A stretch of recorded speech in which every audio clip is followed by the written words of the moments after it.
bych padl od tohle.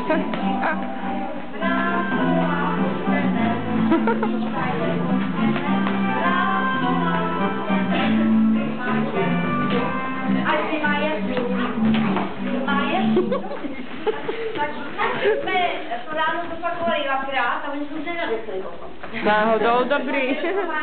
Takže radši ne, aby jsme dali jinak, protože už nejsme takové. Ale protože začala ta zima, jakou? Ty budeš další rok. Děkuju, Marcele. Děti. A začala nám zima i venku. A jaká ta zima je? Bílá. Tak jak je to? Bílá barva, to je sníh.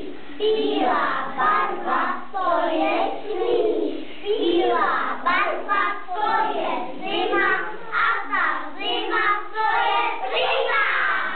To je zima, jasně, už se na ní hrozně moc těším. A jak pak ta zima jede?